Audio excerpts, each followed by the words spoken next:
Hey guys, this week I can't lie to you. Last week I might have lied a little bit, the week before that maybe a little bit. This week I can't lie to you.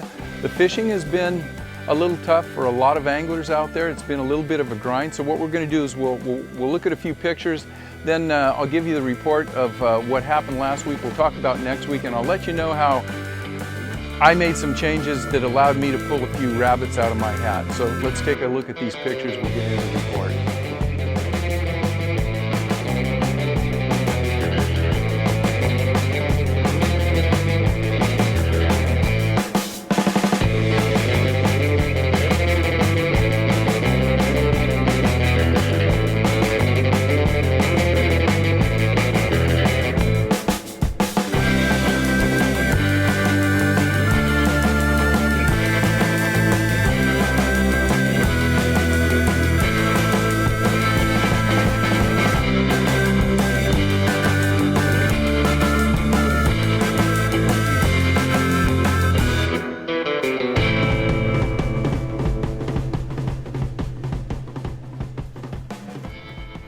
Hey everyone, thanks for joining me. You're watching In Deep on the Delta. This is the weekly fishing report for August 29th.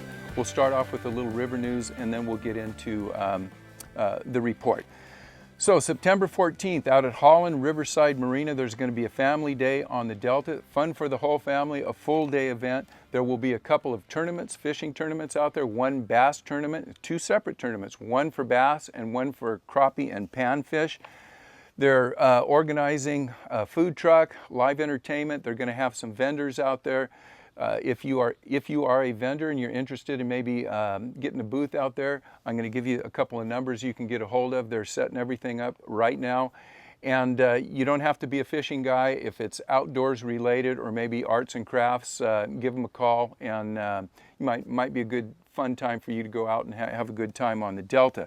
So to get a hold of, for any questions, call Marlin, and Marlin is Crappie Closet Baits. You guys know Marlin, 510-691-0586. Or you can also call Steve, and Steve is the tournament directors for the Lunkers Tournament of Anglers, the Tuesday night tournaments out there. You can get a hold of Steve at steve@lta.fishing. And just send him something in there. They'll get back to you. And if you have any questions, give them a call. And that's going to be September 14th. I'll give you guys a shout out next week and let you know what trucks are going to be out there and the type of entertainment they're going to have out there. Getting that organized right now. So, with that, let's get into the report. First of all, river conditions have been pretty stable. I've been out fishing up north, up around Liberty. Water temperatures up there have ranged from about 66, 67 to 70 or 72 degrees. The central delta closer to 70 to 75 degrees. All of that can change in the next week because we have had some cool weather. We're going to get some warmer weather. If anything, we may get a little warmer water temperatures. Also, the visibility up north was, I'll say, 2 to 4 feet, probably 4 feet in the central delta. The south delta, it's still around 2 feet viz. What's going to happen this week is going to have a effect on visibility because we've got this 3-day weekend coming up. My best guess is there's going to be a lot of skiing out here and a lot of wakeboarders, and with these with the waves coming in and out, and everybody out here for 3 days, we may find a little less water visibility, but we're just going to have to deal with that as it comes up. And quite frankly, for you guys that are coming out bass fishing this weekend, Labor Day weekend, man, I don't know. I think it's going to be a mess out here. If you come out, try to get out really early, get off the water by about 10 o'clock, or maybe come out after dinner and come out, see if you can get a topwater bite right there in the evening. But during the daytime, I think you're going to have a lot of company out here, and it's going to be tough. Another suggestion I would say, if you're coming out all day, make sure you stay away from the channel or the bigger, Middle River, Old River. Stay away from the bigger sloughs, go into the smaller sloughs, get in where they're not doing as much skiing, not as much wakeboarding and running around. You might have a little more peace and quiet.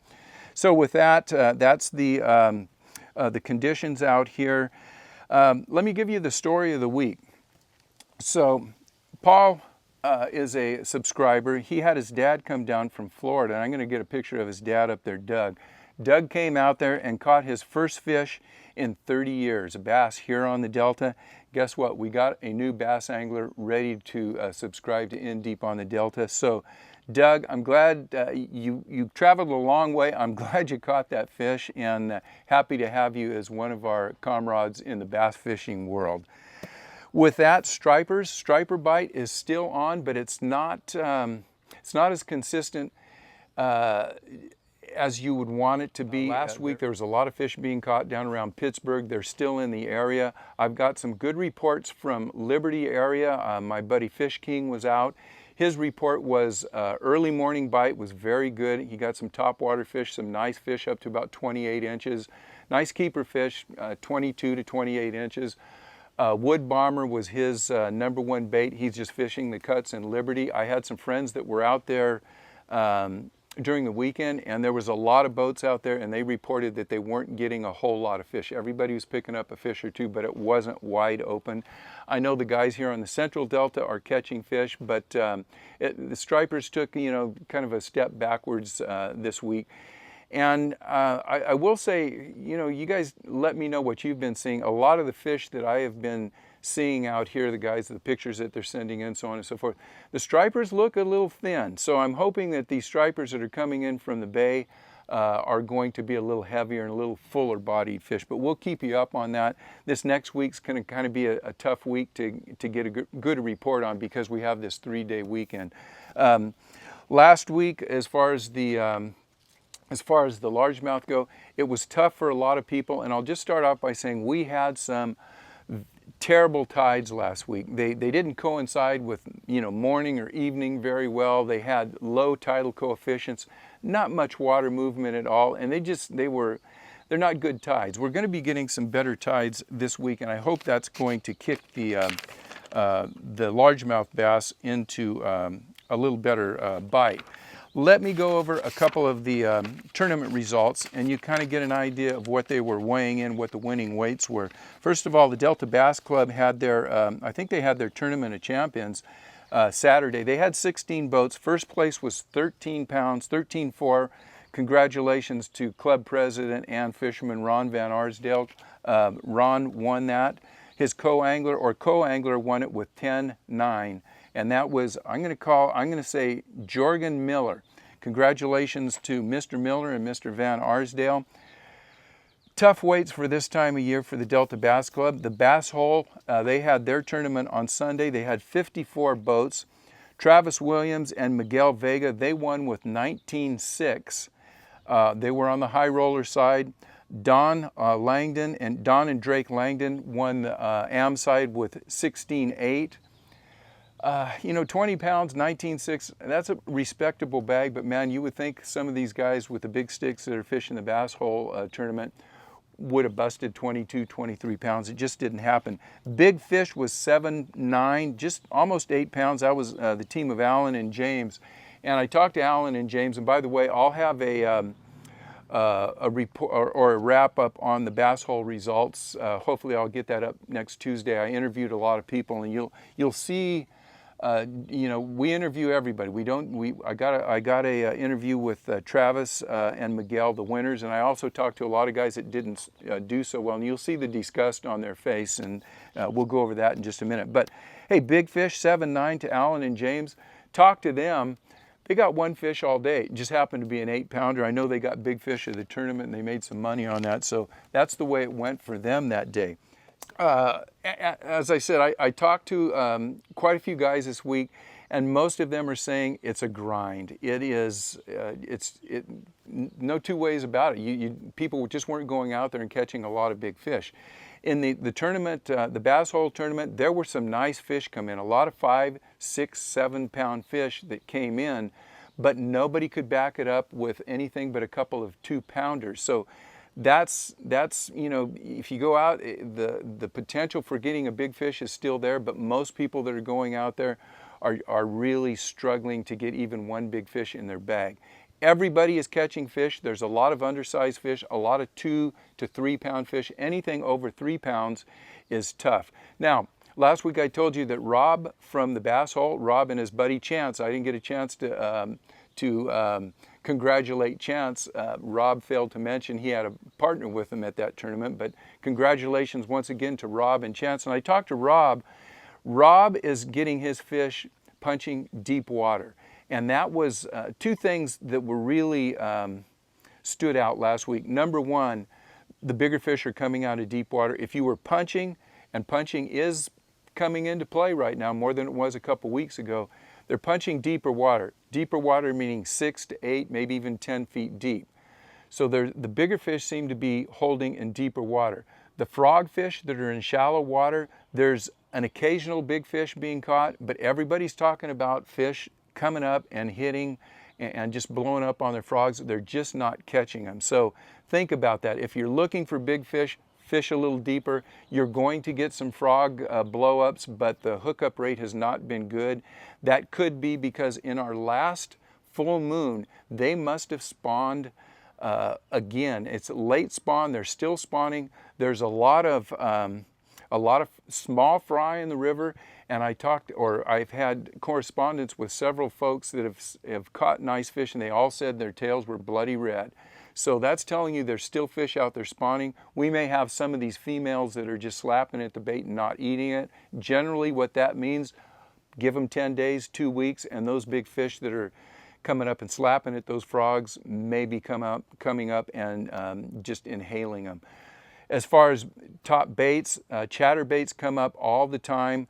There are topwater fish coming up depending on what day it is, if the wind blows, if the wind doesn't blow. I'm going to get into that in just a minute because a couple of days that I was out there, that had a lot to do with what was going on in the fishing. Chatterbaits and worms still number one. People are catching them on crankbaits, but and if you want to catch a lot of fish, you can throw a jerkbait or a fluke. But stick to chatterbaits and worms, you're likely to catch a lot of fish, and you might catch a big fish. What did I do? Well, I had been doing really well up until about 2 weeks ago, along with my buddy Coach Ted. And I'd called Ted, and Ted had been doing really well up until basically that last tide phase that just stunk it up for both of us. So we decided to go up north, went in up at Hogback, and we fished up around Liberty. First thing, if you guys have any information on Hogback, how that's been going as far as car break-ins and stuff, let me know and I'll put that information out there. I can tell you that I took my truck up there twice, had no problems. There were 2 or 3 people in the parking lot, not a lot of people around. I take everything out of my truck. I leave the glove box open. I take the center console, I open it up, so if they look in there, they know that nothing's in there.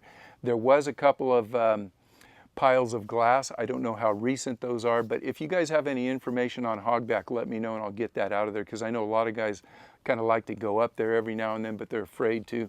I haven't had a problem, but I'm nervous about it. So Ted and I were up there 2 days. The first day, the wind blew 20 to 30 all day. 2 days later, we couldn't find a ripple on the water. The windy day, and I think that was Friday or Saturday, I forget when we were out there. Great day, had about 40 fish. We had a 20-pound plus bag. We had a couple of fish in the 5s, some nice solid heavy 3s and some 4s. They were just chewing, and we were catching our fish primarily on chatterbaits. I got a big one on a topwater, and I will have a video up on that too, just a fun fishing day. We'll kind of go out and let you guys see what we did up north. But man, that as the wind was blowing, we were catching fish like crazy. Decided that we had so much fun, we would come back a couple days later, and I think it was 2 or 3 days later, we went out. We knew the tide we wanted. We got there at the right tide. It wasn't a very good tide, but it was the only tide we can get out there and fish. Glass, just glass, nothing at all as a breeze. And we still caught our 30 to 40 fish, but the bigger fish were very difficult to come by. We finally weighed one. We actually put one on the scale. Ted's big fish for that day was basically 4.5, and we caught a nice bag of keepers. But a lot of the fish we caught when that glass water was out there were dinks and small keepers. We probably, out of the 40, probably caught 10, 12 decent sized 2 to 3 pound fish. Nothing topwater at all, nothing on moving baits. Unless you threw a jerk bait out there, you'd catch a small one. We picked up most of our fish just dead sticking worms that day, and we had to go, instead of fishing up in the shallows, we were fishing offshore. So that after that wind blows, we had to go offshore and get down in that 6 and 7 feet of water. With that being said, the 2 days that we were up there, we did not catch one striper. We did not see any boils. We saw a couple of guys that were fishing, and boy, they were moving every time we were moved, so I know they weren't catching any fish. So take that into consideration if you go up there. Keep your eye open for stripers, but they're not in there as thick as I might have led you to believe they were last week, but they are catching fish. So with that, I want to thank you guys for watching. And make sure you guys are sending me your reports. And I'll tell you what, this last couple weeks, I've got a ton of reports. You guys are really helping me out. And I know I don't want to sit here for 25 minutes reading everyone's reports, but you're making it really easy for me to see all of these things that are standard stuff that go on, that everybody is seeing, and it makes it easy for me to relay them to you on the Thursday report. So thanks a lot. We'll see you guys on the river. Good luck.